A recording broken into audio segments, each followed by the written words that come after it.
Hey guys, Luke here from Sci-Fi Tales. Uh, so today's going to be a long one, more or less. I'm also working on a few other projects that might be way longer, but you'll see eventually. So this one is going to be a weird Isekai type story, I guess, but it should be interesting. So if you like it, leave a like, share, or subscribe, and see you soon. Have a good one. The Hero Who Said No. Chapter 1. Rain hammered the streets of St. Mark like falling nails. Lucas Ravens pulled his hood tighter as he walked home from the late-night convenience store, a plastic bag dangling from one hand. Instant noodles, cheap coffee, a microwave burrito he would probably regret eating later. A normal night. The kind nobody remembers. Cars hissed through puddles. Neon signs flickered overhead. Somewhere in the distance, thunder rolled across the sky. Lucas sighed. Perfect weather for getting struck by lightning, he muttered. The universe apparently took that as a challenge. A blinding crack split the sky. But it wasn't lightning. At least not normal lightning. The air itself shattered. For one impossible second, Lucas saw something tear open above the street like broken glass. Colors he couldn't describe twisted inside the fracture. The world bent sideways. Sound vanished. Then gravity disappeared. The grocery bag exploded from his hand. What the hell? The crack in space swallowed him whole. But Lucas woke up floating. Not falling. Not standing. Floating. Warm light surrounded him endlessly, like drifting inside the center of a sunrise. He blinked several times before realizing his body didn't hurt anymore. Actually, he felt amazing. No soreness. No exhaustion. No stiffness in his knees. Even his eyesight seemed sharper. Well, Lucas muttered, staring into the glowing emptiness around him. Either I'm dead or I finally got decent health care. A soft laugh echoed nearby. I suppose technically it is the first option. Lucas turned. A woman stood several meters away, though stood wasn't really the right word. She seemed suspended in the light itself, her silver-white hair drifting like water in zero gravity. She wore layered robes of pale gold and blue that shimmered like stars hidden beneath silk. Behind her floated countless glowing rings, inscribed with symbols Lucas couldn't understand. And her eyes looked ancient. Not old. Ancient. Like she remembered oceans being born. Lucas stared for several seconds. Yep, he finally said, definitely dead. The woman winced slightly. About that, I truly am sorry. Oh, good, that means this is your fault. A little. A little. She coughed politely into her hand. The spatial fracture was not supposed to intersect your world. Lucas blinked. The what? A fracture between dimensional layers. Rare, extremely dangerous, usually harmless unless someone is in precisely the wrong place at the wrong time. So basically cosmic bad luck. Yes. Lucas rubbed his face. You know, statistically speaking, I feel like I should have won the lottery first. The goddess looked genuinely guilty. For what it is worth, your death was instantaneous. That's supposed to make me feel better. Usually mortals appreciate that detail. Well, I appreciate the honesty. To his surprise, she smiled faintly at that. I am Illyria. The name itself seemed to hum through the endless light. Lucas pointed at himself. Lucas Ravens, recently deceased professional disappointment. You are taking this remarkably well. I read manga. I see. That probably explains 90% of my current emotional stability. Illyria stared at him for a moment before quietly laughing again. It sounded surprisingly human. Well then, Lucas Ravens, I will be direct. Your original body cannot be restored. Your world is beyond my reach now. Lucas looked away for a moment. That hit harder than expected. No family waiting. No apartment. No future. Everything he had ever known was simply over. Illyria's expression softened. However, I can offer you another life. There it was. The classic line. Lucas pointed at her immediately. Wait, before you continue. Am I about to get recruited to kill a demon lord? Illyria blinked. What?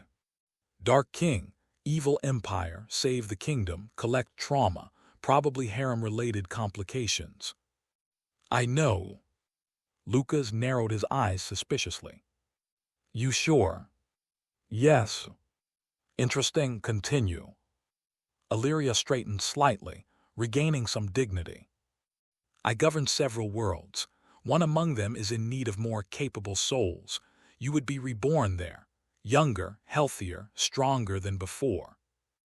As she spoke, glowing symbols formed around Lucas. You will possess enhanced vitality, resistance to disease, extended lifespan, and affinity for mana. A warm sensation spread through his body. You will also receive several blessings. The symbols brightened. First, arcane comprehension. Magic and languages will become easier for you to learn. Another ring appeared. Second, dimensional awareness. You will instinctively sense spatial distortions, hidden magic, and dangerous anomalies. Lucas raised an eyebrow. So basically, anti-cosmic BS radar. Essentially. Nice. Third, celestial reservoir.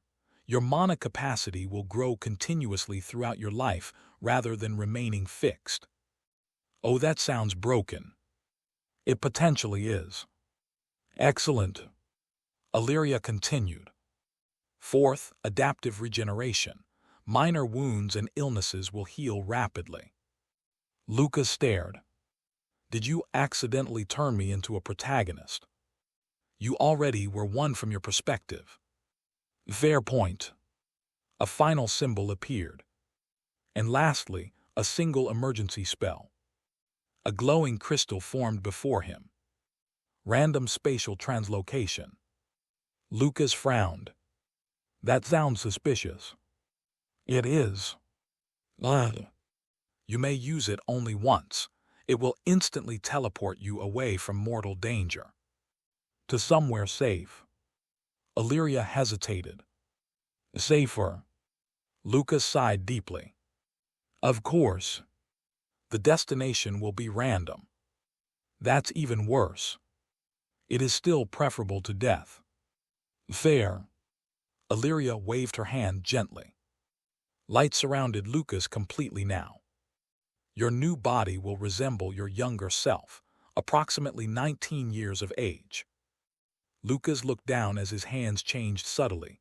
Leaner, stronger, old scars gone. Honestly, not bad. One more thing, Illyria said quietly. Lucas looked back up. The people of this world can be difficult. That sounds ominous.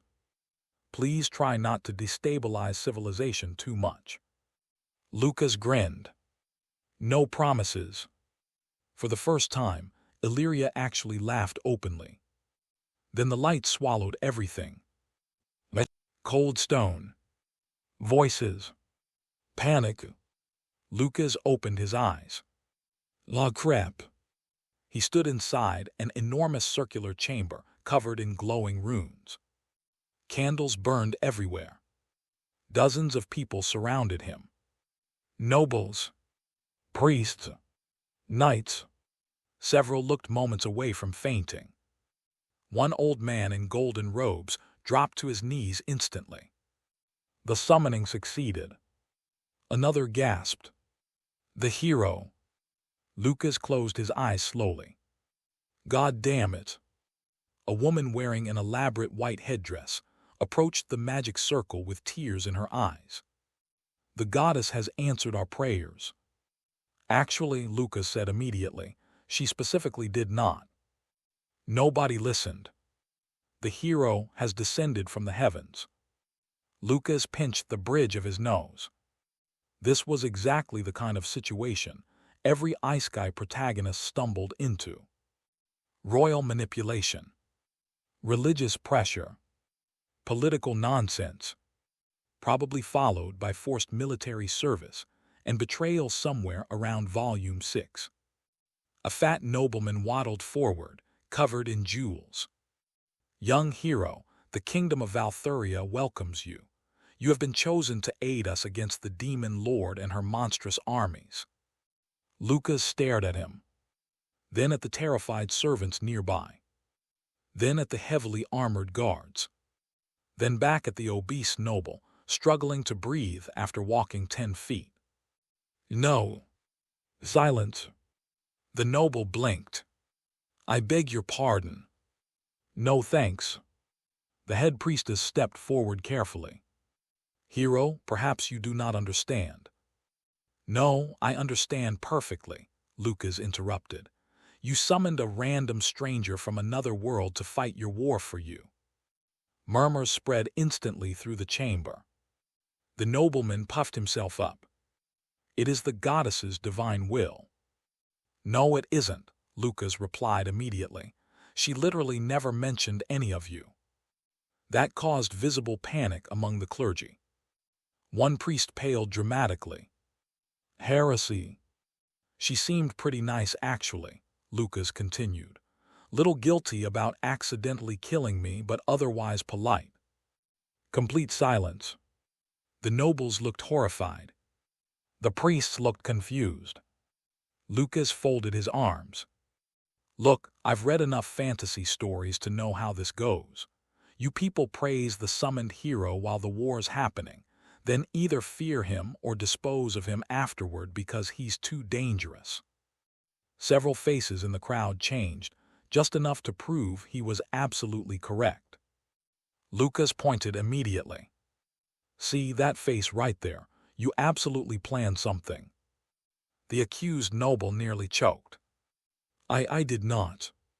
You absolutely did. The head priestess tried desperately to regain control. Please, Hero Lucas. Just Lucas. Lucas, she corrected carefully.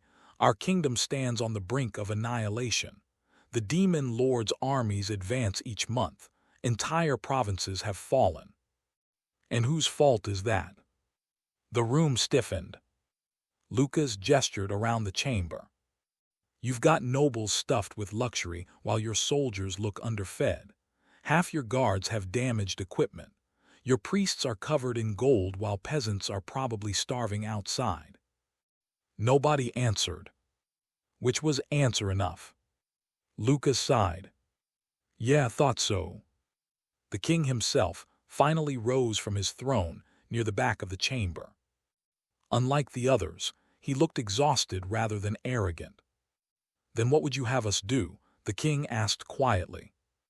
Lucas met his gaze. Fix your own damn kingdom. Shock spread through the hall. The king stared at him for several long seconds. Then, surprisingly, he laughed once. Tired, bitter, but genuine. You truly are not what we expected. Good. The head priestess stepped closer desperately. If you leave now, countless innocents may die. Lucas hesitated. That part bothered him. Because unlike the nobles, the civilians probably were suffering. Still, he refused to become someone else's weapon. I'm sorry, he said honestly, but I'm not your chosen savior. The priests began shouting protests. Some knights looked furious. One noble yelled something about treason despite Lucas technically not belonging to their kingdom. Lucas ignored all of them. Instead, he raised one hand. A silver symbol appeared across his palm. The emergency teleport spell. Immediately, the room erupted into panic. Stop him. Seal the circle. Don't let the hero escape. Lucas smirked. Yeah, that reaction definitely confirms I made the right choice. Magic exploded across the chamber as priests began casting restraints. Too slow. Lucas activated the spell. Space twisted violently around him. The last thing he saw was the head priestess reaching toward him desperately. Then the world shattered into silver light. Lucas crashed face first into wet grass. Bleg! He spat dirt from his mouth and rolled onto his back beneath a dark night sky filled with unfamiliar stars. For several seconds, he simply breathed. Alive. Free. Then a deep growl echoed nearby. Lucas slowly turned his head. 3 massive wolves stood at the edge of the trees. Their eyes glowed crimson. Smoke drifted from their jaws. Each one was roughly the size of a horse. The largest stepped forward. Lucas stared at them. Then up at the sky. Lady Illyria. No response. I would just like to officially say your definition of safer is complete garbage. The wolves lunged, and Lucas's second life truly began. Chapter 2. Lucas rolled sideways, just as the first wolf crashed into the ground, where his head had been moments earlier. Claws ripped through dirt. The impact alone shook the earth. Oh, come on. He scrambled backward on all fours while the beast skidded around with unnatural speed. Up close, the thing looked even worse. Black fur covered a body built like a nightmare version of a dire wolf, except cracks of glowing red pulsed beneath its skin like magma trapped under stone. Its breath smelled like burning meat. Fantastic. The other two circled outward immediately. Predators. Smart ones.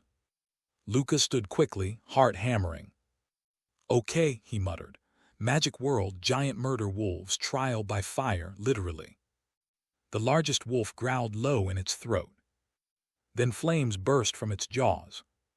Lucas barely managed to dive aside as fire exploded across the grass behind him. Heat blasted across his back. Right, fire-breathing wolves, why not? His mind raced desperately. No weapon. No armor. No clue where he was. Wonderful start. The wolves spread out wider. They were hurting him. Lucas noticed it instantly.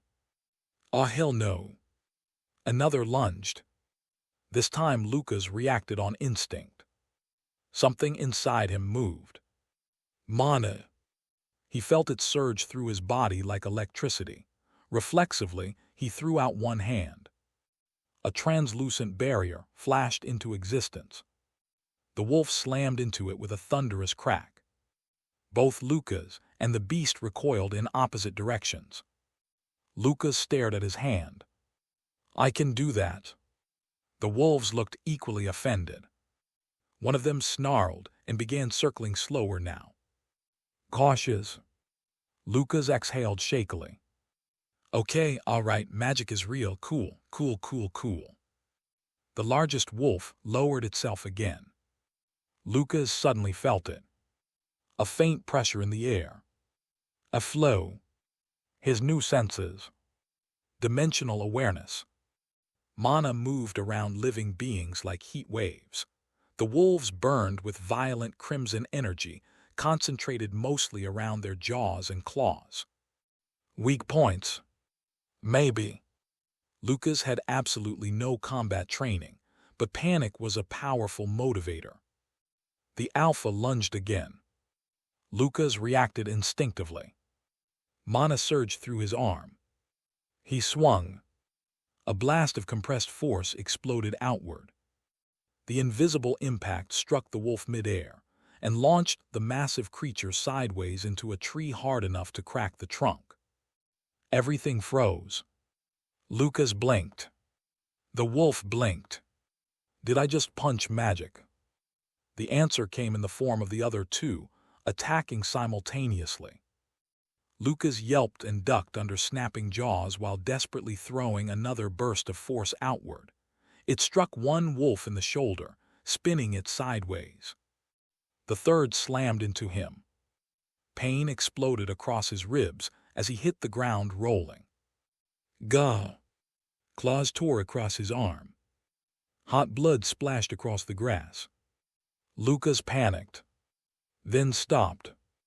The wound was already healing. Not instantly, but visibly. The wolf noticed too. "Oh, that's creepy," Lucas muttered. The beasts hesitated now. Predators understood injury. Prey wasn't supposed to heal.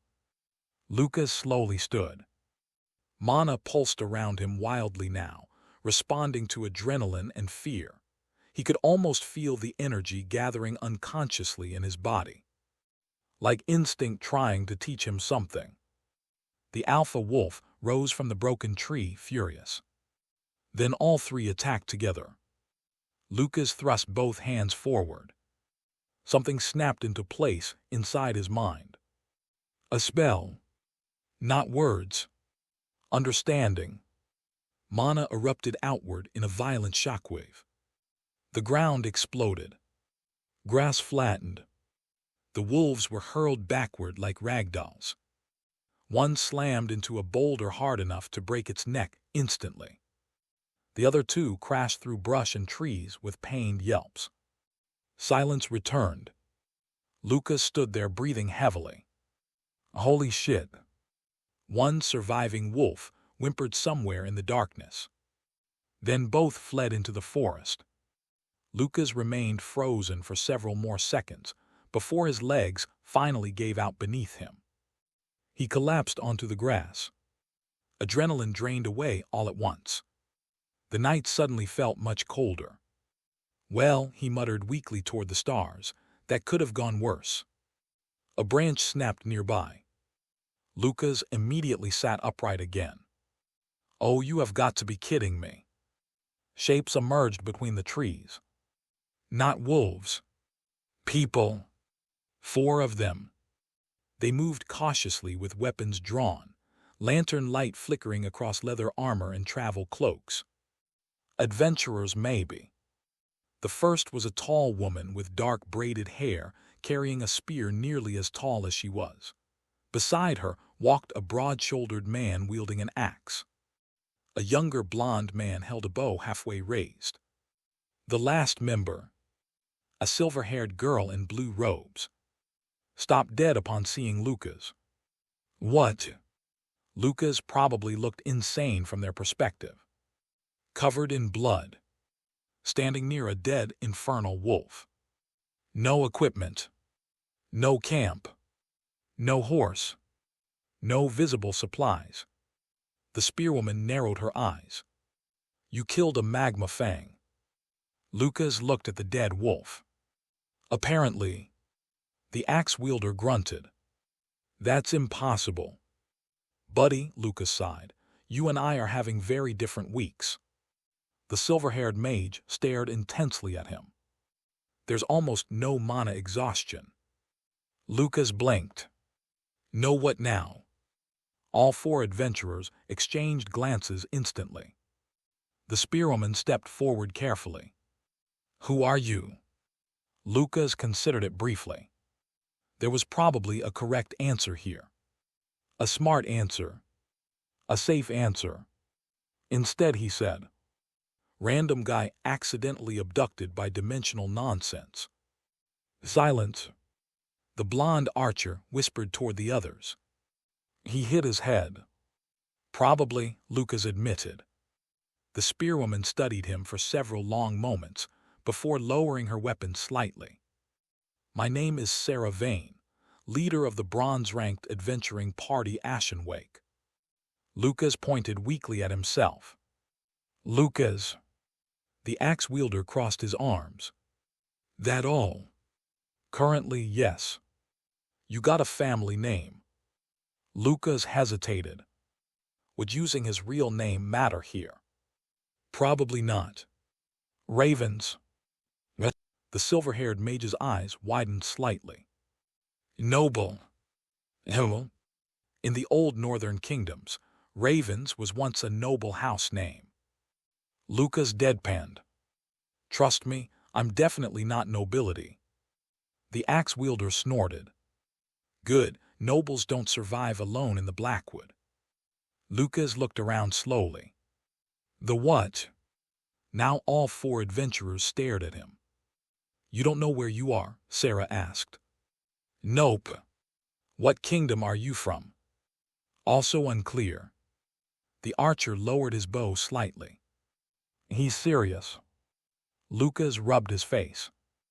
Look, long story short, I'm very lost, mildly traumatized, and about 5 minutes into my new life. The mage blinked. New life. Metaphorically speaking. Technically. Sarah looked unconvinced but not hostile. That was good enough for Lucas. For now. The axe-wielder approached the dead wolf and crouched beside it. This one really died from impact alone. He looked back toward Lucas. You're either absurdly strong or absurdly lucky. Why not both? No one is both. Lucas laughed tiredly. Again, you and I are having very different weeks. The mage continued studying him carefully.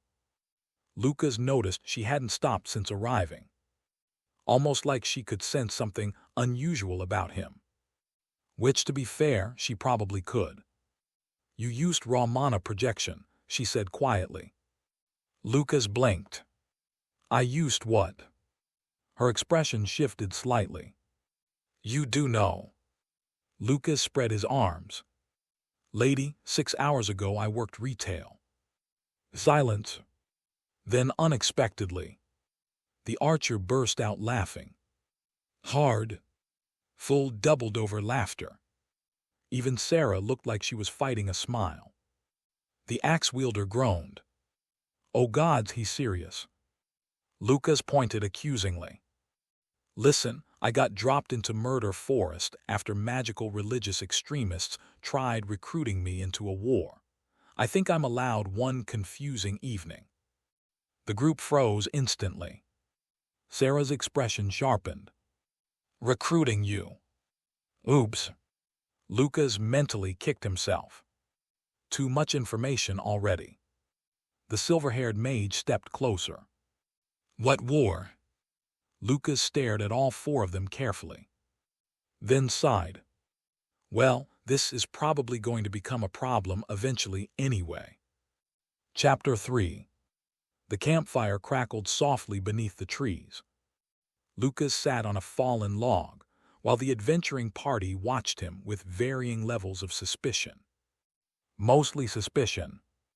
Especially the axe guy. The dead magma fang had already been butchered with practiced efficiency. Apparently the creature's claws and mana core were worth decent money. Lucas was learning quickly that in fantasy worlds, everything dangerous was also somehow profitable. Sarah sat across from him, elbows resting on her knees. You said someone tried recruiting you into a war. Lucas stared into the fire. Yeah. The blonde archer leaned closer eagerly. Bandits. Worse. Mercenaries. Much worse. The silver-haired mage folded her arms. The church. Lucas pointed at her immediately. Bingo. The entire group stiffened. Even the forest seemed quieter afterward. The axe-wielder swore under his breath. Sarah's voice lowered carefully. You should be cautious making accusations like that. Not accusing, statting. The mage continued watching him closely. Explain. Lucas debated how much to reveal. Probably not the reincarnation part.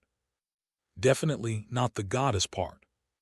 And absolutely not the summoned hero part, unless he wanted his life to become infinitely more complicated. So naturally, he explained almost everything anyway. Well, Lucas said, I woke up in a giant magic circle surrounded by priests, nobles, and enough gold decorations to bankrupt a small nation. The archer blinked. That sounds important. It felt annoying. They said I'd been chosen by the goddess to fight the demon lord, save humanity, blah blah apocalypse, dramatic speech, usual stuff. The axe wielder frowned. Usual. Figure of speech. Sarah narrowed her eyes. And then I told them no. Complete silence. Then the archer burst out laughing again. You what? I said no. To the church. Yes. To their faces. Yes. In the middle of a summoning ritual. Yes. The blond man nearly fell over laughing. Oh gods, you're insane. Probably. Even Sarah looked stunned now. The mage, however, had gone very pale. They summoned someone, she whispered. Lucas noticed immediately. You knew about this. Her silence answered him. Sarah sighed heavily. Lena. The silver-haired mage looked uncomfortable. There have been rumors. Lucas leaned forward. What kind of rumors? Lena hesitated. The Holy Kingdom of Asteria has been desperately searching ancient ruins and forbidden archives for years. The axe wielder spat into the fire. Fanatics chasing prophecy again. They believe the demon lord cannot be defeated by ordinary armies, Lena continued quietly. Only a divine champion. Lucas rubbed his temples. Of course they do. Sarah studied him carefully. And they truly tried to force you into service. Lucas laughed once. They started panicking the second I tried leaving. That answer darkened everyone's mood instantly. The archer stopped smiling. The axe wielder muttered another curse. Sarah looked toward the fire thoughtfully. That means the rumors were true. Lucas frowned. What rumors exactly? Sarah glanced toward Lena before speaking. There have been disappearances. The air suddenly felt colder. People vanishing near old ruins, strange magical disturbances, entire villages claiming they saw lights falling from the sky. Lucas immediately thought of the dimensional fracture. Oh. Lena spoke carefully. Some scholars feared the church was attempting dimensional summoning. And that's bad, Lucas asked. All four adventurers stared at him. The axe wielder answered first. Messing with dimensional magic is how civilizations die. La. Good to know. Sarah crossed her arms. The old empire nearly destroyed the continent doing that centuries ago. Lucas mentally filed that away under things Illyria probably should have mentioned. Lena still hadn't stopped watching him. There's something strange about you. Lucas forced a smile. Besides the obvious. You have enormous mana reserves. Oops. And, Lucas asked carefully. And they keep growing. Double oops. The campfire flickered as Lena's expression grew increasingly unsettled. I've never seen mana behave like that before. Lucas shrugged weakly. Maybe I'm talented. The entire party immediately rejected that explanation with their faces alone. The axe wielder pointed at him. You fought a magma fang with no weapon, no armor, no formal spellcasting and survived. Lucas pointed back. To be fair, I was also surprised. The archer laughed into his drink. Sarah finally exhaled slowly. Whatever you are, you clearly aren't normal. Lucas looked up toward the unfamiliar stars above the forest canopy. You have no idea. Several hours later, the group had settled into an uneasy truce. Lucas learned their names properly. Sarah Vane, party leader and spear specialist. Doran Hale, axe-wielding veteran with the personality of an angry brick wall. Lena Meyer, mage and scholar. And the blonde archer, Finn, who apparently treated life like one long joke. Currently, he sat beside Lucas, roasting strips of wolf meat over the fire. "So," Finn said casually, "you really told the church to solve their own problems?" "Pretty much." Finn grinned. "You're my hero already. Please don't call me that." "Fair." Lucas accepted the cooked meat cautiously. It actually smelled incredible. Fantasy world meat apparently had no business being this good. He took a bite. Immediately paused. "Okay, that's unfair." Finn smirked. "First good thing that's happened to you today. Top 3 at least." Doran grunted from across the fire. "Eat slower unless you want your stomach turning inside out." Lucas ignored him. He was starving. Lena sat nearby reading from a small leather-bound book, illuminated by floating blue lights. No candles. Just casual magic. Lucas still wasn't over how insane that was. Sarah eventually walked over and sat beside the fire across from him. "We're heading toward the city of Greymark tomorrow," she said. Lucas looked up. "Big city. Large enough. Civilized. Debatable. Perfect." Sarah nodded slightly. "You can travel with us until then." Lucas blinked. "Seriously?" Doran immediately objected. "Sarah." "He's alone in the Blackwood," she interrupted calmly. "Leaving him here would be suicide." Doran looked unconvinced. Lucas raised a hand. "To be fair, the forest already tried." Finn grinned. "And lost." Lucas sighed. That victory felt mutual. Sarah studied him quietly for a moment. "You don't fear much, do you?" Lucas thought about that. About dying. About waking in endless light. About losing his entire world in a single instant. Then he looked back toward the fire. "I think," he said slowly, "I already used up my lifetime supply of panic earlier today." Nobody had an answer to that. The fire crackled softly between them. Somewhere far away, creatures howled through the night. Lucas leaned back against the log, exhaustion finally catching up with him. For the first time since arriving in this world, he wasn't alone. And honestly, that helped more than he expected. Far away, inside the holy kingdom of Asteria, a shattered summoning chamber smoldered beneath flickering candlelight. Priests argued desperately. Nobles shouted over one another. Several bodies still lay unconscious from the magical backlash. At the center of the chaos stood High Priestess Celestine. Silent. Furious.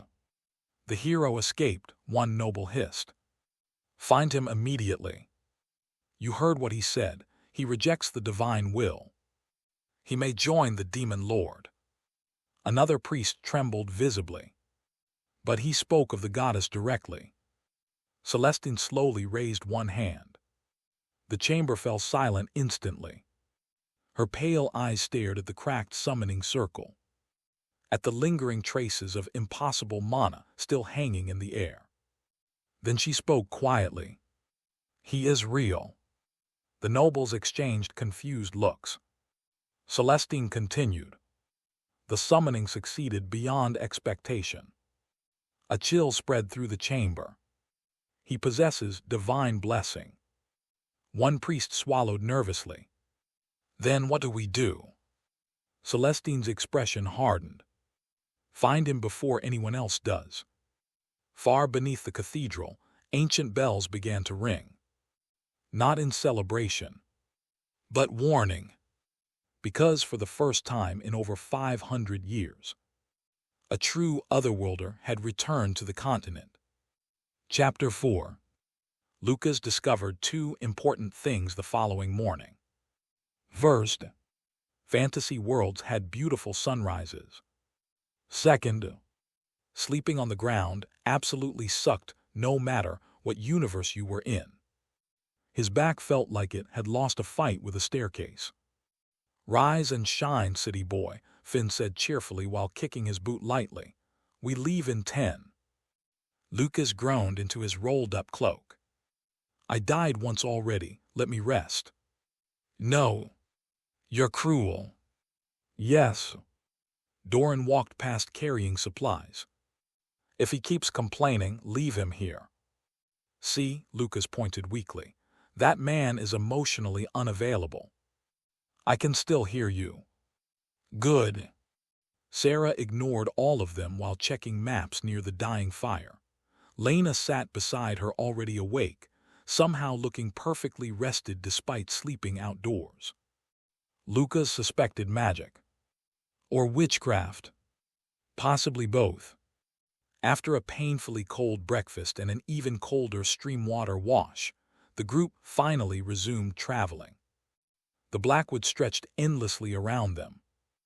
Massive trees towered overhead like ancient pillars, their branches thick enough to block large portions of sunlight. Strange glowing insects drifted through the underbrush, and every now and then Lucas spotted creatures watching them from deeper within the forest. Nothing attacked, though. Apparently adventuring parties projected enough danger to discourage most wildlife. Lucas walked near the center of the group, while Finn casually filled the silence. So, Finn asked, what exactly did you do before becoming a mysterious forest wizard? Lucas nearly tripped. I am not a wizard. You punched a monster with invisible force. Technically, I panicked at it aggressively. Same thing. Lucas sighed. I worked retail. Finn blinked. What's retail? Lucas stared ahead blankly. A special kind of suffering. That answer somehow satisfied him. Lena moved closer after a while, her silver hair catching sunlight through the trees. You truly had no magical training. Nope. You activated defensive barriers instinctively. Panic magic. That isn't a real term. It is now. Lena frowned thoughtfully. The way your mana responds is abnormal. Lucas smiled nervously. You keep saying that. Because it keeps being true. She pointed toward him. Normally, inexperienced mages leak mana unconsciously under stress. Okay. You don't leak mana. Lucas blinked. What do I do then? Lena hesitated. You compress it. Ew. That sounds bad. It sounds impossible. Before Lucas could answer, Sarah suddenly raised one hand. The party stopped instantly. Lucas noticed the change in atmosphere immediately. Everyone became alert. Weapons loosened. Eyes scanning. Doran spoke quietly. Movement ahead. Lucas focused. At first he heard nothing. Then, voices. Wheels. Horses. A caravan emerged onto the forest road, ahead several moments later. 3 wagons. 8 guards. Merchants by the look of them. The tension vanished almost instantly. One guard waved. Sarah nodded back. Normal. Routine. Lucas relaxed. Then froze. Dimensional awareness activated suddenly like ice water down his spine. Something was wrong. Very wrong. Lucas turned sharply toward the trees. A distortion pulsed deep in the forest. Invisible to everyone else. But not to him. His heart skipped. The air itself twisted unnaturally between the trees. Exactly like the fracture that had killed him. Get down, Lucas said quietly. Nobody reacted. Lucas's voice sharpened instantly. Get down. Sarah moved first. Pure instinct. She tackled Lena sideways, just as reality tore open above the caravan. The explosion shattered the road. Horses screamed. The sky cracked apart with a sound like breaking glass. A massive creature fell from the fracture. Not summoned. Not teleported. Dropped. The thing slammed into the road in a wave of black fire. 6 legs. Bone-white armor plating. A head resembling a wolf's skull stretched over something insect-like underneath. Its roar sounded wrong, like multiple sounds layered together. The caravan guards panicked instantly. What is that? Monster! Protect the wagons! The creature moved impossibly fast. One guard disappeared beneath its claws before he even finished drawing his sword. Blood sprayed across the road. Chaos erupted. The horses bolted. Merchants screamed. Lucas felt cold all over, because he recognized the distortion around the creature. Dimensional instability. This thing did not belong here. The monster lunged toward a fleeing wagon. Lucas moved before thinking. Mana exploded through his body. He thrust one hand outward. A shockwave blasted across the road hard enough to crack stone. The creature got launched sideways through 2 trees. Everyone stared. Lucas stared too. I'm really getting tired of doing that accidentally. The monster rose immediately. Not dead. Its body twitched unnaturally as broken armor regenerated with sickening sounds. Lena paled. It's healing. Doran swore. That thing's an abyssal.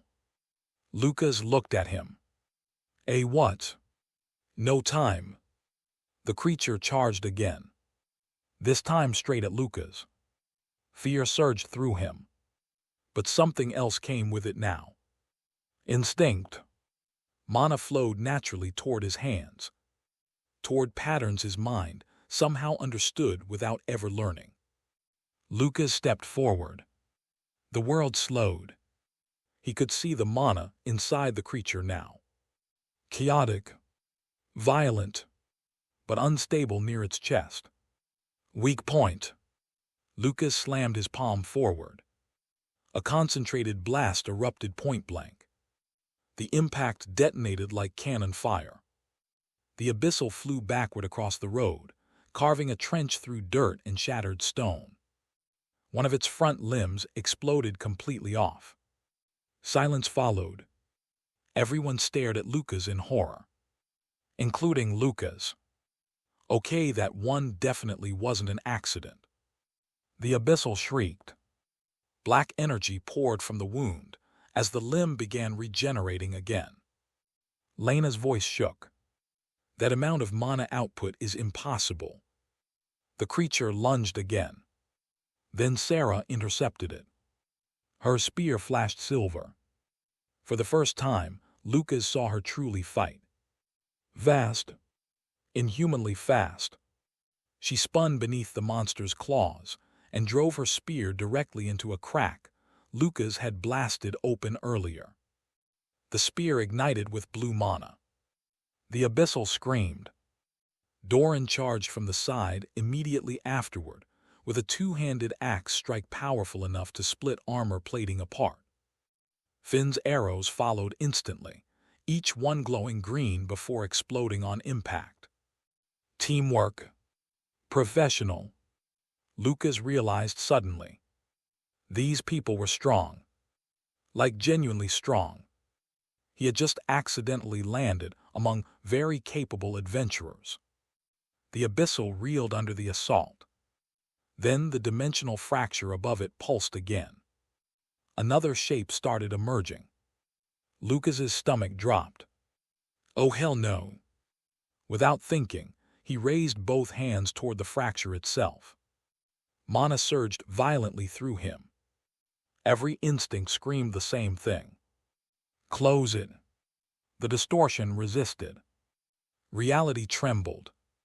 Pain exploded behind Lucas's eyes. Then, the fracture shattered, like glass snapping shut. The second creature inside vanished instantly. The remaining abyssal froze. For one impossible second, Fear appeared in its glowing eyes. Then Sarah's spear pierced straight through its skull. The monster collapsed. Dead silence followed. Smoke drifted across the ruined road. Nobody moved. Then every single person present slowly turned toward Lucas. The merchants, the guards, the adventurers, all staring. Lucas looked around awkwardly. So, nobody answered. Vin finally spoke first. What? Valid question. Lena looked genuinely shaken now. You closed a dimensional tier. Lucas pointed weakly at the fatting distortion. It looked unhealthy. That level of magic should require an entire circle of royal archmages. Lucas grimaced. Well, my head feels like it exploded, so maybe we're even. Sarah approached slowly. Her expression was unreadable. What are you? Lucas laughed nervously. That question is becoming a trend. Before anyone could continue, a horse approached rapidly from farther down the road. A lone rider wearing dark green armor emerged from the forest path. The woman pulled sharply on the reins as she took in the devastation. Dead monster. Destroyed road.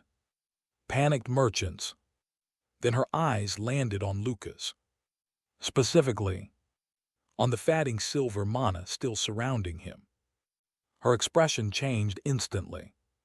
Recognition. Not personal recognition. Professional recognition. Very bad professional recognition. She dismounted immediately. In the name of the Adventurers Guild, she said sharply, nobody move. Lucas sighed heavily. You know, I was really hopping for at least one normal day first.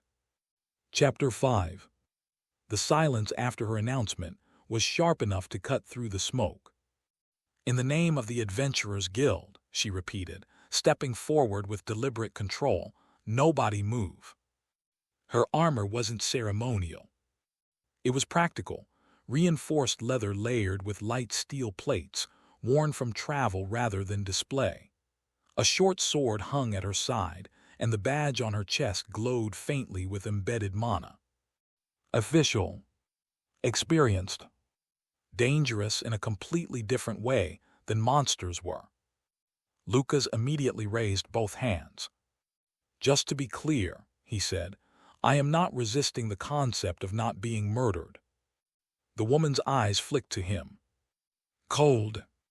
Measuring. Then to the cratered road. To the dead abyssal. To the shattered remains of a dimensional tier that was already fatting like smoke. Her expression tightened slightly. Report your identities. Sarah stepped forward first. Ashen Wake, bronze ranked. We were escorting a civilian through Blackwood when the anomaly occurred. The guild woman's gaze shifted. Civilian. All eyes slowly turned to Lucas again. Lucas sighed. Apparently that's me. The woman walked closer. Not aggressively, but with absolute confidence. She stopped a few steps away from Lucas and looked him up and down. You are unregistered. That sounds like a bureaucratic crime. It is. Finn let out a quiet whistle. Ooh. Doran muttered. This is going to get complicated. Lena looked between the guild woman and Lucas, clearly unsettled. The guild woman continued. I am Inspector Kale of the Adventurers Guild, Regional Response Division. Lucas nodded slowly. Lucas Ravens, Professional Inconvenience. Kale did not smile. She crouched beside the shattered ground, where residual mana still flickered. Her fingers brushed the air. Then she froze slightly. This is impossible. Lucas already hated where that sentence was going. Sarah narrowed her eyes. What is it? Kale stood slowly. This is high-tier spatial residue, not natural, not monster-based. Her gaze snapped back to Lucas. You did this. Lucas hesitated. Partially. That was the wrong answer. Kale's expression sharpened instantly. Explain. Lucas scratched his cheek. Well, there was a monster falling through a crack in reality, so You stabilized a dimensional breach. I also yelled at it a little. Silence. Finn coughed. Yelled at it. Lucas nodded. It didn't listen at first. Doran facepalmed. Gods above. Kale slowly exhaled. Then spoke in a lower tone. You need to come with me. Lucas blinked. Respectfully, no. That earned him immediate tension from everyone nearby. Sarah's hand tightened on her spear. Finn straightened slightly. Lena looked alarmed. Doran just sighed like he expected this outcome. Kale, however, didn't react emotionally. Just logically. I am not requesting, she said. Lucas pointed at the dead abyssal. You saw what I just did, right? Yes. And you still want to arrest me? Yes. That feels like bad decision-making. Kale stepped closer. It is standard procedure for unidentified high-output mana anomalies. Lucas glanced at Sarah. Is she always like this? Sarah hesitated. Yes. That's unfortunate. Kale continued. You may be involved in a classified breach event, possibly even multiple. If left unattended, it could destabilize regional mana flow. Lucas frowned. Define destabilize. Kale answered immediately. Cities disappear. Silence hit like a hammer. Even Finn stopped joking. Lucas slowly lowered his hands. Okay, that's a stronger argument than I expected. Kale nodded once. Good. But, Lucas added quickly, I also have zero intention of being dragged into some secret guild dungeon interrogation arc where I get experimented on for 6 chapters. Kale blinked once. You are aware of containment protocol literature. Lucas sighed. I read a lot of bad fantasy. Doran muttered. He really is one of those. Kale studied Lucas for a long moment. Then spoke more carefully. You are not under arrest. Lucas raised an eyebrow. That sounded like I almost was. You are under observation. Worse emotionally, same mechanically. Kale ignored that. You will be escorted to Greymark for evaluation. Sarah finally stepped forward. We were already heading there. Kale nodded. Then you will continue as planned. Finn leaned toward Lucas. Congrats, you've been adopted by bureaucracy. Feels like a downgrade. Kale turned slightly. Your status will be determined at the guild hall. Lucas sighed. Let me guess, ranking system, tests, political nonsense, everyone stares at me weirdly. Yes. Of course. But by the time they finished clearing the road, word had already begun to spread. Caravan survivors spoke in hushed voices. Guild messenger birds were released. And the body of the abyssal was sealed in rune-locked containment crates sent by Kale's backup team. Lucas watched all of it with growing discomfort. He didn't like how quickly attention followed him.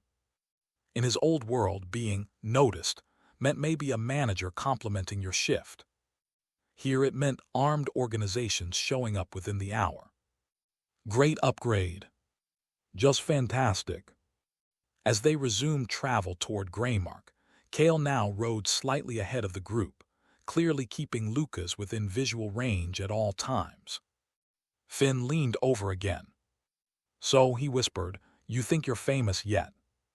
Please don't say that. It's probably already happening. Lucas groaned. Sarah walked beside them now.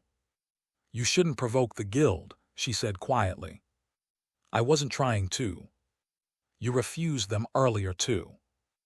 They tried to recruit me into holy war fanfiction. Sarah looked at him sideways. That is one way to describe it. Doran added from behind. The guild is at least honest about what they want. That's not comforting. Lena, who had been unusually quiet since the fight, finally spoke. What you did back there. Lucas glanced at her. What about it? Her voice was careful. You didn't cast a spell. Lucas frowned. I did something. No, you changed the structure of space directly. Silence fell slightly heavier. Finn stopped walking for a moment. Even Sarah looked unsettled now. Lena continued. That kind of manipulation is only seen in ancient records, pre-collapse era magic, lost civilization techniques. Lucas shrugged awkwardly. I didn't exactly study it. That's what makes it worse. Ahead of them, Kale suddenly raised her hand again. The group stopped instantly. But this time, it wasn't an enemy. It was a city. Greymark appeared beyond the forest line. Massive stone walls. Tiered districts. Floating mana lanterns circling the upper towers. And above it all, a gigantic guild emblem carved into obsidian stone, pulsing faintly with blue light. Kale spoke without turning back. Welcome to Greymark. A pause. Then she added, try not to cause a dimensional incident inside the city. Lucas stared at the gates. I wasn't planning to. Finn whispered. That sounded like a challenge. Lucas groaned. Why is everything here like this? Sarah exhaled quietly. Because you exist now. Lucas didn't have a response to that. So instead, he walked forward toward the gates of Greymark, unaware that somewhere deep beneath the city, something ancient had just begun to react to his presence. Chapter 6. Greymark did not feel like a city that welcomed visitors. It felt like a city that measured them. The gates alone proved it. Massive iron and stone doors, etched with layered enchantments that hummed faintly under Lucas's dimensional awareness. He could feel them like pressure behind his eyes, thousands of tiny warding circuits woven into one enormous defensive net. Kale walked them straight through without hesitation. Sarah's party followed. Lucas brought up the rear, trying very hard not to think about how many different ways the city could probably detect him right now. Finn leaned in. Don't stare too long, he whispered. The gates don't like it. The gates have opinions. Everything in Greymark has opinions. Doran grunted. He's not wrong. The moment they crossed the threshold, the city reacted. Not loudly.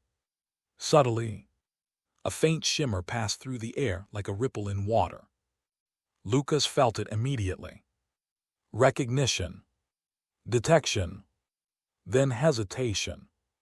It was like the entire city had briefly looked at him and gone. What is that? Lucas exhaled slowly. Yeah, that's definitely not normal.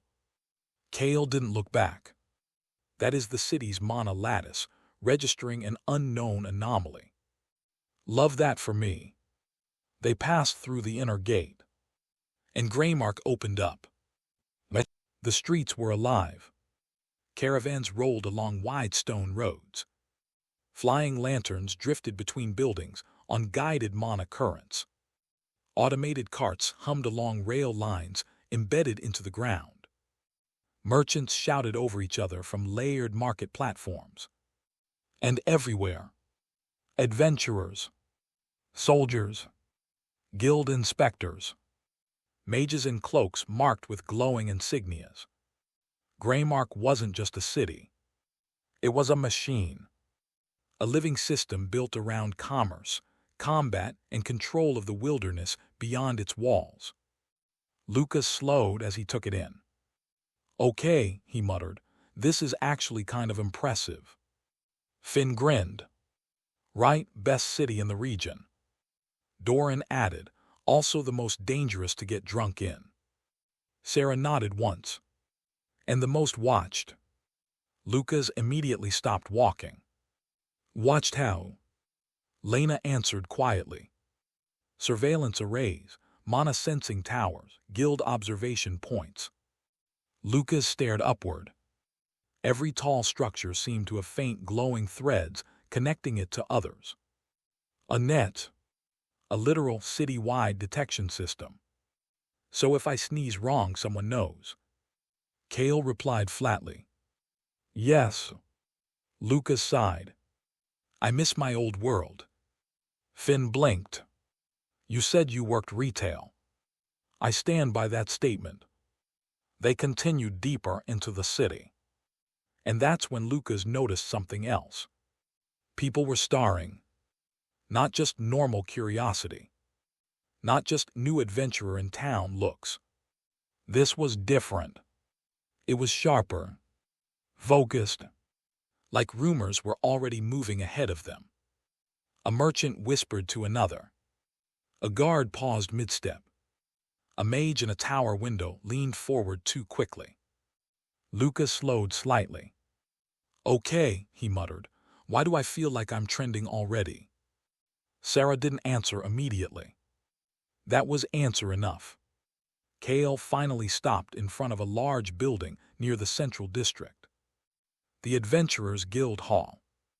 It was enormous. 3 stories tall, built from reinforced white stone with embedded mana veins glowing faint blue along its structure. The doors alone were wide enough for a wagon. Above it, a rotating emblem of crossed blades and a star pulsed slowly. Kale turned to them. This is where we separate. Finn raised a hand. Wait already. You are not under investigation, Kale said, looking at Lucas directly. You are under evaluation. Feels like semantics. It is not. Sarah stepped forward. We report inside. Yes, standard debrief. Doran sighed. Finally. Lena hesitated slightly, still watching Lucas. You should be careful, she said quietly. Lucas smiled weakly. I'm always careful. Nobody believed that. Kale turned toward the guild doors. Lucas Ravens, you will come with me. Lucas pointed at himself. Of course I will. Good. Finn whispered as they walked. If you get arrested, I'm betting 5 silver you break out within a day. That's not a compliment. It kind of is. Inside the guild hall, everything changed. Noise dropped instantly. The air felt heavier. Structured. Controlled. Dozens of adventurers filled the main floor, but everything was organized. Job boards, counters, rune-lit assessment circles, ranked teams gathering around tables.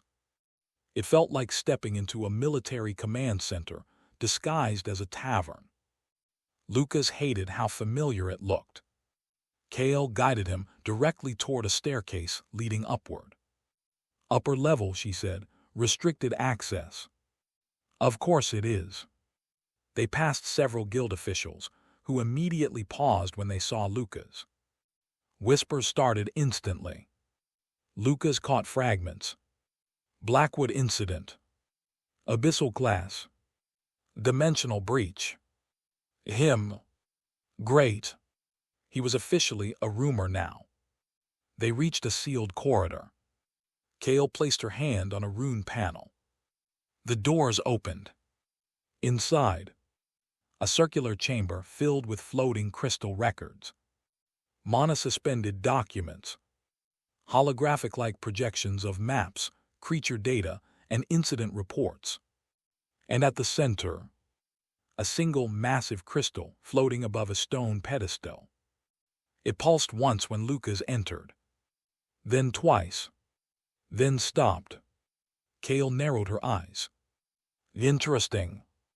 Lucas crossed his arms. I feel like that's not a comforting interesting.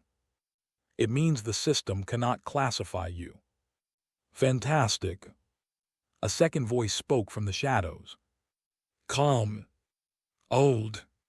Controlled. You are the anomaly from Blackwood. Lucas turned. An older man stood near the back of the chamber. Guild Master Roderick Vale. His presence alone felt heavier than Kale's. Not physically. Politically. Like someone used to entire nations listening when he spoke. Lucas sighed. Hi, yes, that's me. Sorry about the road damage. Roderick studied him for a long moment. Then walked forward slowly. You closed a dimensional rift. I also got attacked by space wolves, so I think we're even. Silence. Kale blinked once. Even she hadn't expected that answer. Roderick ignored the humor. Do you understand what that means? Lucas shrugged. Bad day for the universe. A faint pause. Then, Roderick smiled slightly. Not kindly. Not warmly. But interested. No, he said, it means you should not exist. The air in the room tightened. Lucas exhaled. Yeah, I've heard that one before today actually. Roderick circled him slowly. You are not registered, not trained, not known, yet you performed spatial stabilization on instinct. Lucas scratched his head. I really wish people would stop calling it that. I was mostly just reacting. That is worse. Cool, love that. Roderick stopped in front of him. Tell me, Lucas Ravens, what exactly are you? Lucas paused. A real pause. Because that question was getting harder every time. Finally, he answered honestly. I'm just a guy who got hit by the universe and didn't die properly. Roderick stared at him for a long moment. Then spoke softly. No, he said. You are something that the world is beginning to notice. The crystal behind them pulsed again. Once, slow, like a heartbeat, and far beneath Greymark. Something ancient answered it. Chapter 7. The crystal pulsed again. Not brighter, not louder, just deeper, like something far away had finally blinked awake. Lucas felt it in his bones. A pressure shift. Not magical, not physical, something underneath both. Roderick noticed his reaction immediately. You feel it. Lucas swallowed once. Yeah, and I really don't like that I do. Kale stepped closer to the crystal. It's reacting to him specifically. Roderick didn't take his eyes off Lucas. That should be impossible. Lucas raised a hand slightly. I would like to formally request that reality stop using that word around me. Nobody answered. Because the crystal pulsed again. And this time, the entire guild hall trembled. Light ran through the floating archives in chaotic streaks, maps distorted, recorded data flickered between stable and corrupted states. Kale immediately stepped back. Guild Master. Roderick raised one hand. Lock the chamber. Runes flared across the walls. Doors sealed. Silence dropped like a blade. Lucas looked around. Okay, I'm starting to think I'm not getting a normal introduction to this world. Roderick finally turned fully toward him. Lucas Ravens. He said carefully, tell me exactly what happened when you encountered the dimensional tier. Lucas hesitated. Then sighed. Short version or long version? Both. Lucas pointed vaguely toward the floor. Short version. Monster fell out of a crack in reality and tried to eat people. Roderick nodded. Long version. Lucas exhaled. Long version. I felt something wrong before anyone else did, like a pressure in the air. I looked at it, realized it was a tear and panicked. Kale narrowed her eyes. You panicked. Yes. And then you stabilized it. I guess. Roderic's gaze sharpened. Did you intend to repair it? Lucas thought about that honestly. No. A beat. Not even a little. Silence. Even Kale looked unsettled now. Roderick turned slightly toward the crystal. That confirms it. Lucas frowned. Confirms what? Roderick answered without looking at him. You are not casting spells. Lucas blinked. I literally shot a wolf with magic yesterday. You are not casting spells in the traditional sense, Roderick corrected. You are exerting authority over spatial structure itself. Lucas stared at him. That sounds like the kind of sentence that gets people killed in fantasy worlds. It does. Kale spoke quietly. It also matches forbidden records. Lucas slowly turned his head. Forbidden what now? Roderick didn't answer immediately. Instead, he walked toward a wall covered in sealed crystal slabs. He pressed his hand against one. It unlocked with a dull tone. A projection unfolded into the air. Old text. Broken diagrams. Fragments of an ancient civilization. Kale's expression tightened. Guild Master, that archive is restricted. I am aware, Roderick said calmly. Lucas leaned forward slightly. What am I looking at? Roderick answered. The Old World Theory. Lucas immediately disliked that name. That sounds like a prequel nobody survives. Correct, Roderick said. The projection shifted. A diagram showed a world split into layered spheres. Reality monoflow, dimensional seams. Then, a collapse point. Lucas squinted. Is that a tear? It is what remains when reality fails to contain itself, Roderick said. It appears sporadically throughout history. Kale added quietly. And it is always catastrophic when it spreads. Lucas crossed his arms. Let me guess. Ancient civilization tried to fix it and made things worse. Roderick glanced at him. Yes. Finn would have loved this part, Lucas thought bitterly. Roderick continued. There are only recorded cases of one type of individual capable of stabilizing such phenomena. The projection shifted again. A silhouette appeared. Human-shaped, but surrounded by distorted space bending around them like orbiting glass. Lucas felt his stomach drop. That's not me, right? Kale answered. We don't know. Roderick's voice lowered. They were called anchors. Lucas frowned. That sounds less cool than it should. They did not survive long, Roderick said. Silence settled. Lucas exhaled slowly. Okay, so just to recap, I might be a walking reality malfunction. Kale corrected immediately. Controlled anomaly. Worse phrasing. Roderick stepped back from the projection. The guild has never encountered a modern anchor. Lucas raised a hand slightly. Cool, I would like to opt out of being the first. That is not your choice, Kale said. Lucas pointed at her. I really do like how you say things like that so calmly. Roderick studied Lucas again. Then spoke more carefully. There is something else. Lucas sighed. Of course there is. The crystal is not only reacting to you. It pulsed again. Harder. The room vibrated slightly. Roderick continued. It is responding to something beneath Greymark. Lucas frowned. Beneath. Kale immediately stiffened. That is not possible. The lower vaults are sealed. Roderick didn't respond. Instead, he walked toward the floor and placed his hand on it.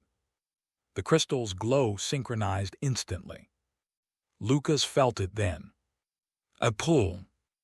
Deep below. Not like gravity. Like recognition. Something down there had noticed him noticing it. Lucas took a slow step back. "Okay," he muttered. "That's officially above my pay grade." Kale drew her sword halfway without realizing it. "Guild Master, we should evacuate upper levels." Roderick hesitated, then looked at Lucas. "Can you sense it?" Lucas swallowed. "Yeah." A long silence. Then Roderick spoke one final time. "Then it is awake." The floor beneath them shimmered. For a fraction of a second. The stone was not stone anymore. It was something else. Something vast. Something breathing. And somewhere far below Greymark, a single ancient system, finally booted up after centuries of silence. Lucas stepped back instinctively. "I have a really bad feeling about this city." The crystal answered him with one final pulse. And the guild hall went dark. Chapter 8. Darkness wasn't absolute. Not in a place filled with mana. It shimmered instead. Like the world itself was holding its breath. Lucas stood perfectly still. Not because he was calm. Because moving felt like it might make whatever just woke up notice him more clearly. "Okay," he whispered. "This is officially the worst tour I've ever been on." A faint hum echoed through the guild hall. Not from the crystal. From everywhere. Kale's voice cut through the dark immediately. "Guild Master, containment protocols." Roderick's reply was quieter than usual. "Already engaged." Runes flared weakly along the walls, struggling to stabilize the sudden loss of illumination. Emergency mana channels flickered like dying veins. Then, the floor shifted again. Not collapsing. Breathing. Lucas felt it more strongly now. A massive presence beneath the city. Old. Layered. Mechanical but not machine. Something built to mimic life, so well it eventually stopped being imitation. Finn would have called it a sleeping doom turtle. Lucas wished Finn was here. At least he'd be annoying in a comforting way. A crack of light appeared in the floor. Then another. Kale immediately moved in front of Lucas. "Do not step forward." Lucas blinked. "I was not planning on it, thank you very much." The crack spread slowly outward in geometric patterns. Perfect lines. Perfect structure. Like a lock being undone from the inside. Roderick's voice sharpened. "This is not a natural awakening." Lucas swallowed. "What does that mean exactly?" Kale answered instead. "Something is triggering it." Lucas felt a chill. "Me." A pause. That silence was answer enough. Lucas pointed at himself again. "I just got here." The floor suddenly responded.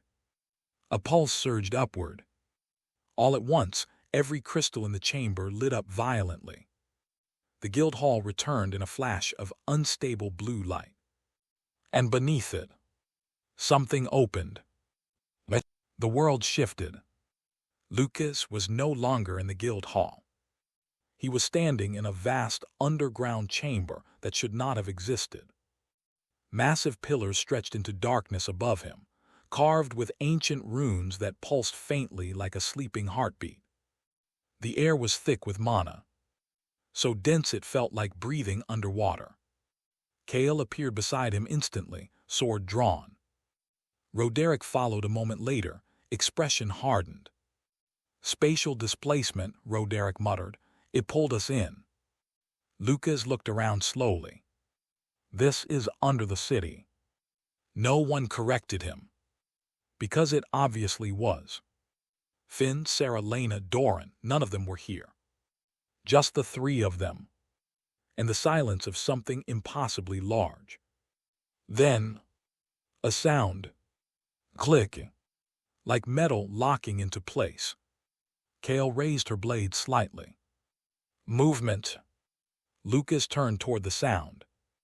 Far ahead, something began to illuminate. Not torchlight. Not magic flame. Something colder. Structured. A line of light ran across the floor in a perfect circle. Then another. Then dozens. The chamber revealed itself piece by piece, as if waking up from darkness. And at the center, a massive structure. A throne. No. A core. Encased in layers of translucent crystal and metal that shimmered like frozen time. Roderick whispered. The undersystem. Lucas frowned. The what? Kale didn't answer immediately, because she was staring at it like it shouldn't exist. A containment intelligence, she finally said, from pre-collapse architecture. Lucas looked between them. So an ancient AI. Roderick corrected quietly. Not artificial. The core pulsed. Once. Slowly. Like it was listening. Kale's grip tightened. It governs spatial integrity beneath Greymark. It has been dormant for centuries. Lucas exhaled. And now it's awake because the core answered for them. Not in words. In thought. The concept pressed directly into Lucas's mind. Anchor dieticity. Lucas froze. Oh, I hate that. Kale turned sharply. You can hear it. Yes, Lucas said slowly, and it's calling me an anchor again. Roderick's eyes narrowed. That confirms it. Lucas pointed at him. I really dislike when you say things like that calmly. The core shifted. Light rippled through its structure. Then, the entire chamber reacted. Runes ignited across every pillar. A vast circular system unfolded beneath them like a map of reality itself. Layers upon layers of geometric design. A city-sized machine. Kale stepped back slightly.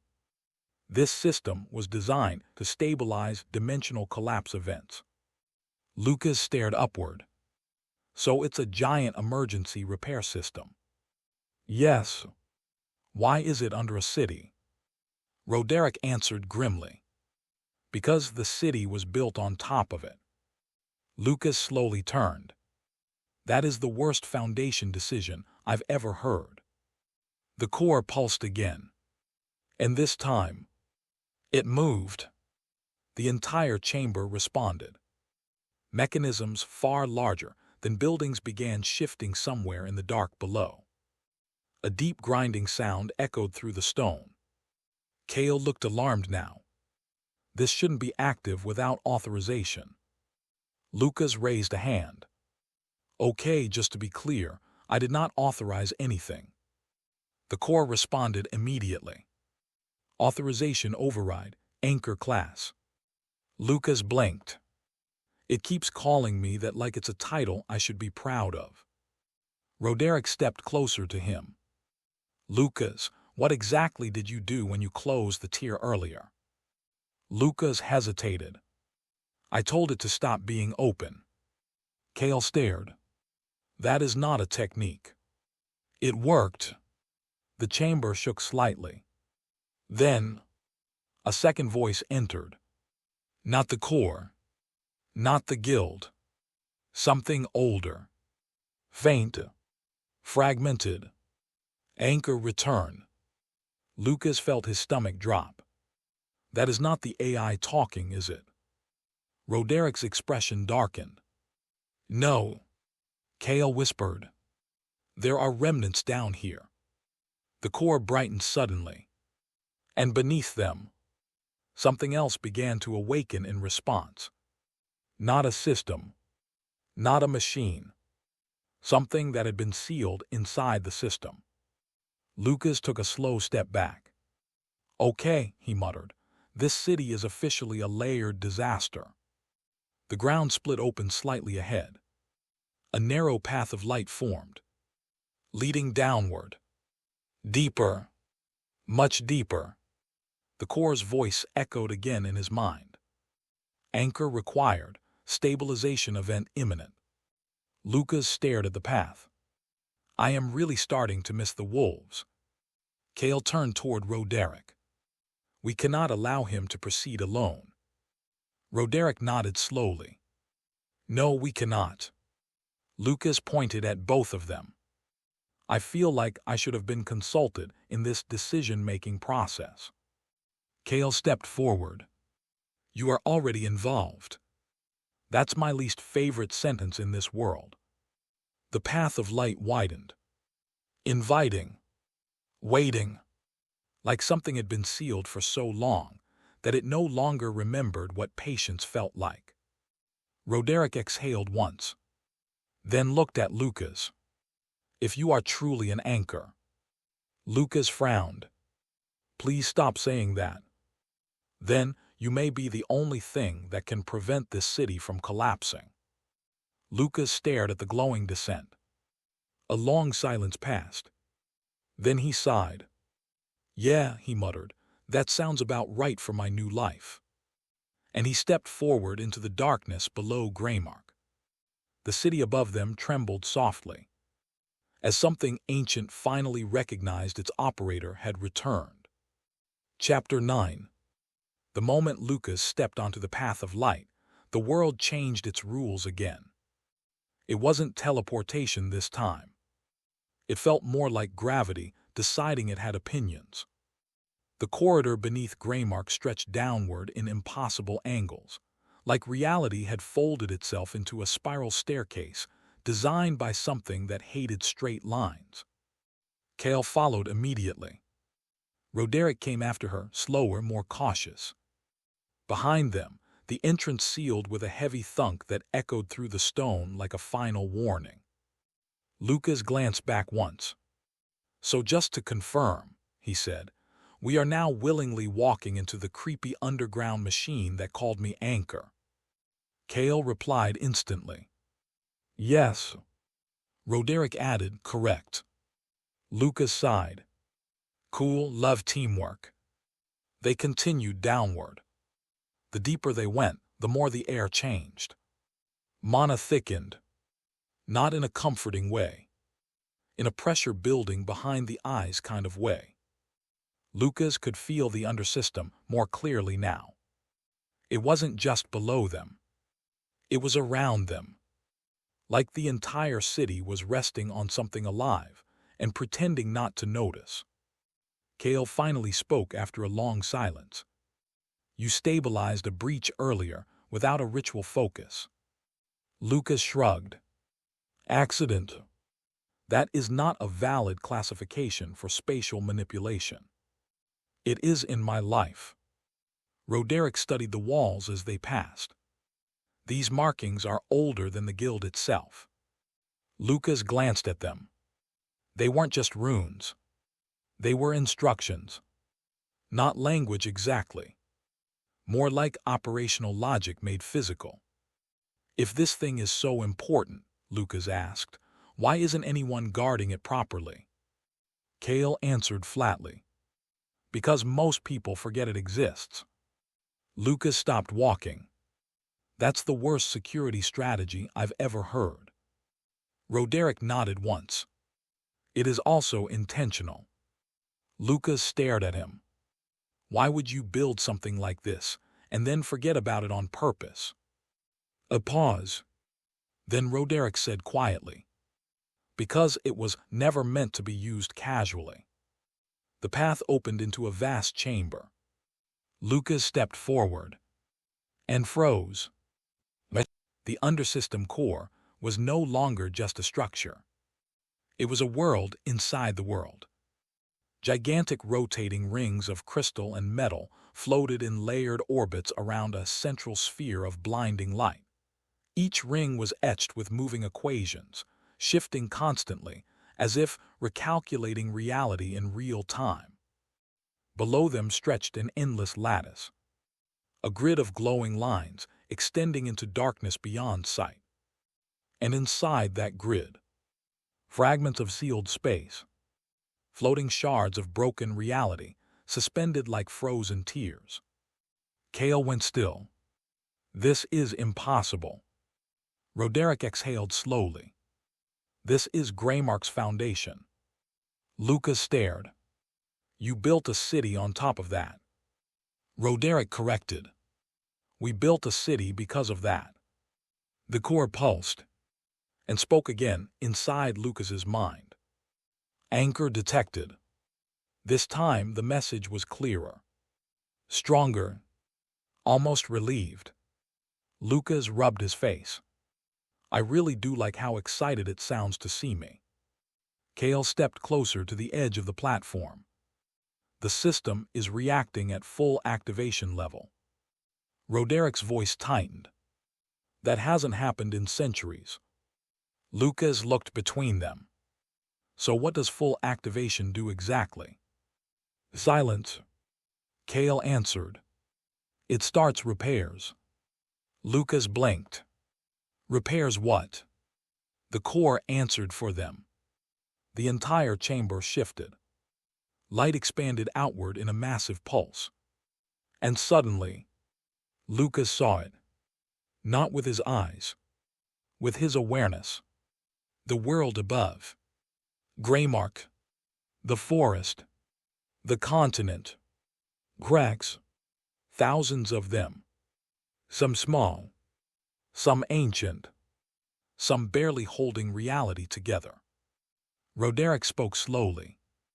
The world is not stable. Lucas stared upward, horrified. That's an understatement. Kale added quietly. It has been degrading for centuries. The core pulsed again. And this time it showed Lucas something else. A memory. Not his. Not theirs. Something older. A world collapsing. Cities vanishing into lightless tears. Entire continents folding into nothing. And a single concept echoing across the dying system. Anchor failure. Lucas staggered slightly.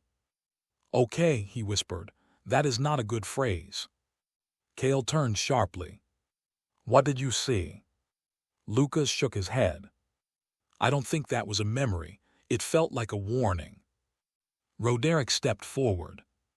The anchors were not just users of this system.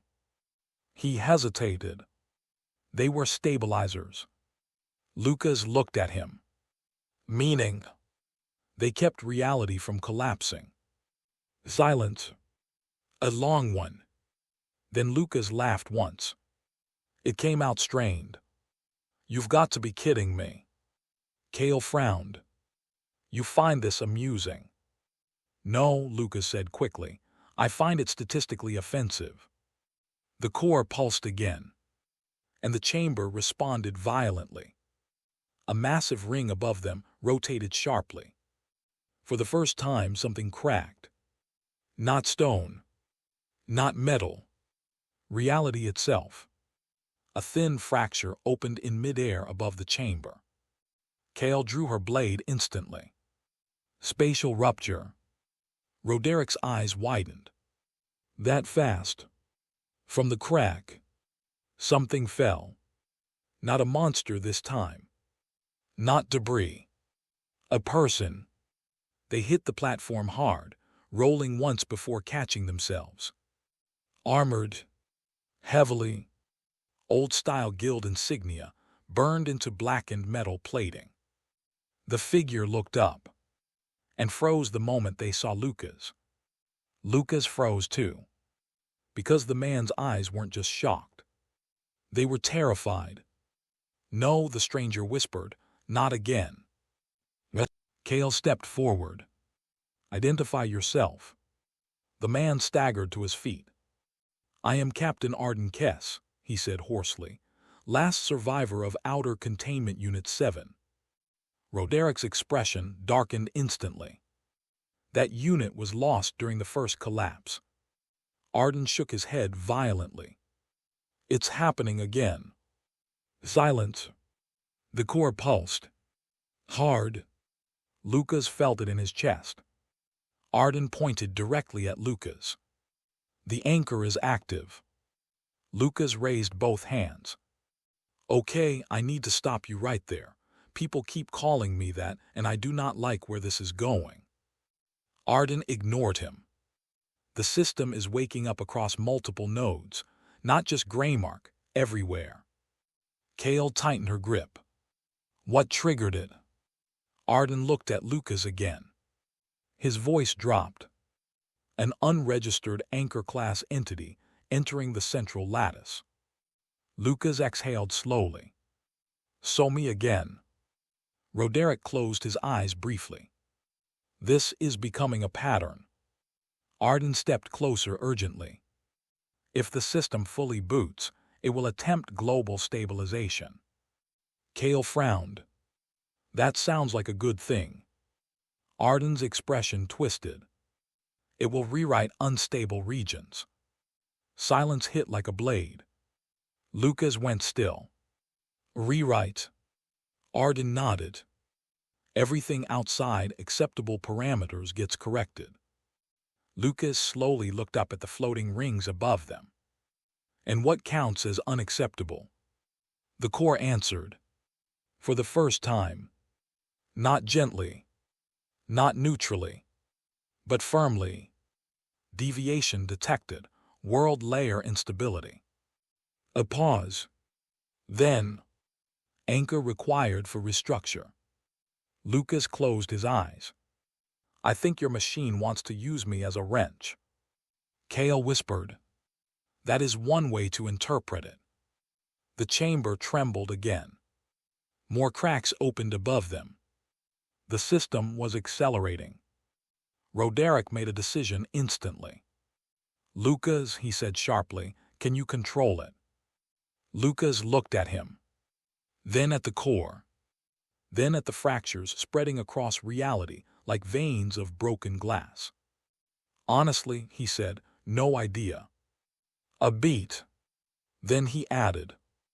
But I think it already decided I'm involved whether I like it or not. The core pulsed in agreement. And far above Greymark, the sky itself began to ripple. Chapter 10. The sky above Greymark rippled like disturbed water. Not clouds. Not weather. Reality itself. Lucas stood at the center of the undersystem platform, staring upward as faint fractures spread across the visible layers of existence. Each one pulsed faintly with unstable light, like veins exposed in broken glass. Kale tightened her grip on her sword. Roderick didn't move at all anymore. He was watching the system now like a man staring at a sealed execution order. And Captain Arden Kess looked like he regretted ever falling into this place. Lucas broke the silence first. So just to summarize, he said, pointing upward, the sky is now glitching. No one responded. That feels important, Lucas added. Arden finally spoke. It has begun. Kale turned sharply. What has begun? Arden looked at Lucas. The global correction cycle. Lucas immediately pointed at him. I hate that sentence. The core pulsed again beneath them. Stronger now. More insistent. The entire structure of the undersystem vibrated in response, like a massive engine finally shifting into gear after centuries of inactivity. Roderick spoke quietly. If this reaches full execution, entire regions will be rewritten. Lucas exhaled. Rewritten into what? No one answered quickly enough. That was the answer. Lucas rubbed his face. Okay, new rule. I'm officially not okay with any sentence that includes the word rewrite anymore. Kale stepped forward. We need to stabilize the system manually. Arden shook his head. You can't, not without full anchor authorization. All eyes turned to Lucas again. Lucas pointed at himself. Stop doing that. The core pulsed in agreement. Anchor required. Lucas felt it more clearly now than before. It wasn't just calling him. It was aligning with him, like something had been built around a missing piece and had finally found a shape that almost fit. Almost. Lucas stepped forward slowly. If I go along with this, he said carefully, what exactly happens? Roderick answered.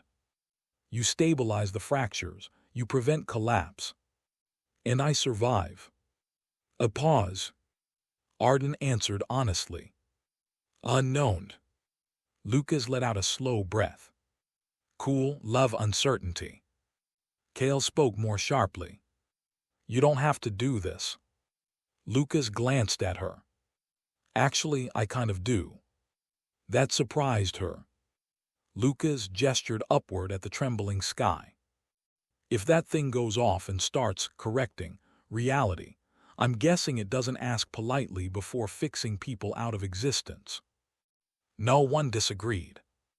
Lucas looked back at the core. I already died once, he said quietly. I'm not super interested in doing it again just because a magic system thinks I'm a wrench. He exhaled. Fine, let's try this. The moment he stepped forward, the undersystem reacted instantly. Light exploded outward in a controlled pulse. The entire chamber reorganized itself. Rings shifted. Lattices aligned. The floating structure above them rotated into perfect geometric symmetry. Kale stepped back instinctively. System synchronization increasing. Arden's voice was tight. He's actually linking with it. Lucas felt it then. Not control. Not commands. Connection. Like touching something that had been waiting for contact for centuries. The world above him sharpened.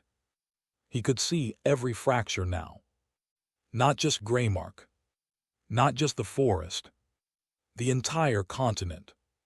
Cracks spreading across dimensional layers like a dying web. Lucas whispered. That's a lot of broken reality. The core responded. Anchor interface established. Stabilization sequence available. Lucas frowned. Okay, what do I actually do? The answer came immediately. Accept system alignment. Lucas hesitated. That sounds like something that removes free will. Kale tensed. Lucas. But he didn't move. He just stared at the fractures. Then at the people beside him. Then at the idea of entire regions collapsing into nothing. This is going to be the worst life decision I've ever made, he muttered. And he accepted. The impact was silent. Not explosive. Not dramatic. Just absolute. The world paused. Every fracture across reality froze mid-collapse. The sky stopped rippling. Even sound itself seemed to hesitate. Lucas stood at the center of it all, eyes widening slightly as something vast moved through him. Not invading. Not overriding. Aligning. He felt Greymark first. Then the undersystem. Then the lattice beneath the continent. Then the fractures. He understood them without learning. Not knowledge. Comprehension. Kale's voice sounded distant. His mana signature, its changing shape. Arden whispered. He's becoming the interface. Roderick took a step back. So that's what an anchor really is. Lucas raised a hand slightly. And the system obeyed. Light cascaded across the chamber. Every fracture in the sky responded at once. One by one, they began to close. Not violently. Not abruptly. But like wounds sealing under pressure. Across the continent above. Entire tiers in reality folded shut. Silent. Clean. Final. Lucas staggered slightly. Okay, he said under his breath. That is way more exhausting than I expected. Kale rushed forward slightly. Lucas. I'm fine, he muttered. Just feels like my brain got used as a router. Arden stared at him. It worked. Roderick didn't look relieved. He looked worried. That was only a partial stabilization cycle. Lucas blinked. There's more. The core pulsed once. Confirmation. Then, a deeper signal echoed through the system. Not local. Not regional. Global. Something vast, far beyond Greymark, had just noticed what happened. And it did not respond immediately. It evaluated. Lucas slowly looked upward again. Yeah, he said quietly, that's definitely worse than the wolves. Kale followed his gaze. What is it? Lucas didn't answer right away. Because for the first time since arriving in this world, he felt something looking back. Not the system. Not the city. Something outside it. Watching. Waiting. Measuring the anchor that had just awakened. Lucas exhaled slowly. I think we just got promoted, he said. Roderick frowned. To what? Lucas didn't take his eyes off the sky. I think we're now on someone's radar. The undersystem pulsed once more beneath them. And somewhere far beyond the world, something ancient began to move.